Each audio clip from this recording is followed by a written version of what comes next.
Hi സുഹൃത്തുക്കളെ, നമ്മൾ വയനാട് ഓർഗാനിക്സിൽ നിന്ന് 2 തവണയാണ് തൈകൾ വാങ്ങിയിട്ടുള്ളത്.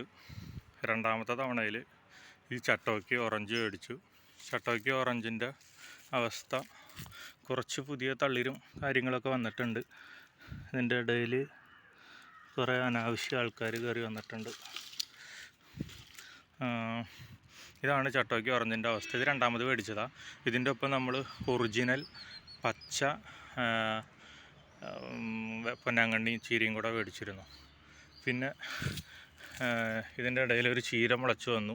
എന്തായാലും നമ്മളിപ്പോൾ ഒന്നും ചെയ്യുന്നില്ല, തൊടാൻ നിർത്തിയിരിക്കുക. Buffalo grass.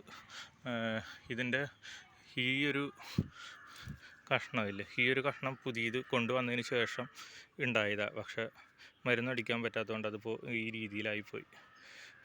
ഇത് പുതിയൊരു ഇത്രയും വലിയ ഒരു തണ്ട് വന്നു തൂങ്ങിക്കെടുക്കുകയാണ്.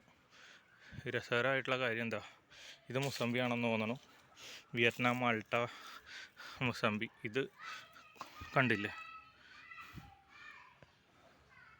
ഇത് പൂവിട്ടു, നിറയെ പൂവിട്ടുണ്ട്.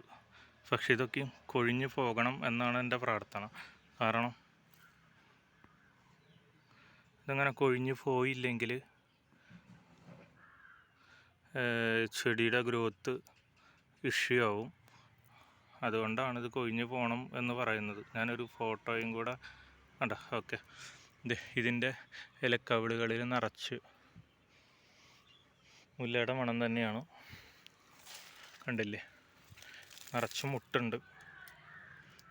വയനാട് ഓർഗാനിക്സ് എന്ന് പറഞ്ഞിട്ടുള്ള ശ്രീജ ചേച്ചി അയച്ചു തന്ന മുസമ്പിയാണത്. വിയറ്റ്നാം മാൾട്ട മുസമ്പി നിറച്ചു പൂവിട്ടിട്ടുണ്ട്.